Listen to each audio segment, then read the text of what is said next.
ఎక్కడో జర్మనీ అంటాడు, రష్యా అల్లుడు కదా, పక్కన జర్మనీ గురించి ఆయనకి బాగా తెలిసి ఉంటుంది. కానీ ఆంధ్రప్రదేశ్లో ఏం జరుగుతుందో ఆయనకు తెలియకపోవడం మాకు బాధాకరం.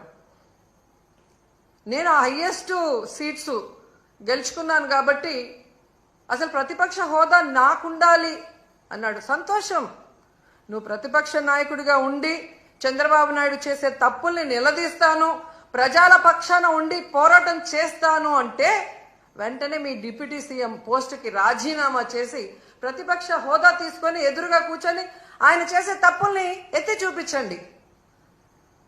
ఆ పని మీరు చేయలేరు కదా.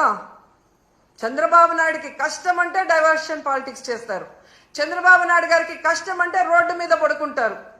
కానీ ఈ రాష్ట్రంలో ఆడపిల్లలు రేప్ అవుతున్నా, మర్డర్ అవుతున్నా, విద్యార్థులు రోడ్ల మీదకి వచ్చి చెప్పులతో కొట్టుకుంటున్నా, వాళ్ళకి జరిగిన అన్యాయానికి మీరు హాస్పిటల్ బెడ్ మీద పడుకొని ఏమీ విన్నట్టు ఉంటారు.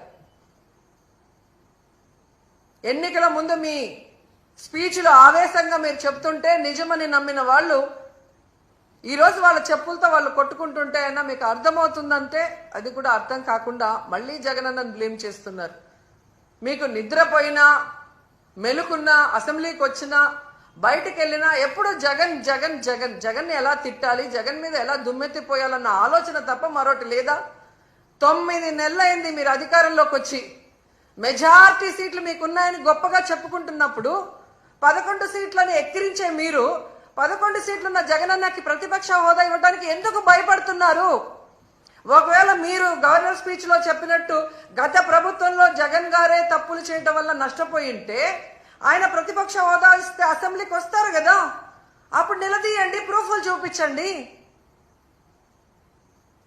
అంటే మీ పచ్చ మీడియాలో మీరు మాట్లాడే మాటలంతా కూడా అబద్ధాలు. కేవలం జగన్ని బ్యాడ్ గా చూపించడానికి మీరు ప్రయత్నం చేశారు. అదే అసెంబ్లీలో అయితే ప్రూఫ్లతో కూడా చూపించాలి. అక్కడ జగన్ ఎంత మంచివాడు, ఈ రాష్ట్రాన్ని ఎంత అభివృద్ధి చేశాడు, ఈ రాష్ట్ర ప్రజలకు ఎంత వెల్ఫేర్ చేశాడు, ఎంత డెవలప్మెంట్ చేశాడో చెప్పాల్సి వస్తుంది. కాబట్టే ఈ రోజు మీరు ఆయనకు ప్రతిపక్ష హోదా ఇవ్వడానికి నిరాకరిస్తూ మేకపోతు గాంభీర్యాన్ని ప్రదర్శిస్తున్నారు అనటంలో ఎటువంటి సందేహం లేదని కూడా ఈ సందర్భంగా తెలియజేసుకుంటున్నా. ఎందుకు ఇంత గంటాపదంగా నేను చెప్తున్నానంటే ప్రభుత్వం చేసే అవినీతిని ఎత్తి చూపించే PAC, పబ్లిక్ అకౌంట్స్ కమిటీ, ఈ దేశంలో ఏ రాష్ట్రంలో అయినా ప్రతిపక్ష ఎమ్మెల్యేకే ఆ పోస్ట్ ఇస్తారు, PACని. అలాంటి పోస్ట్ కూడా ప్రతిపక్ష ఎమ్మెల్యేకి ఇవ్వకుండా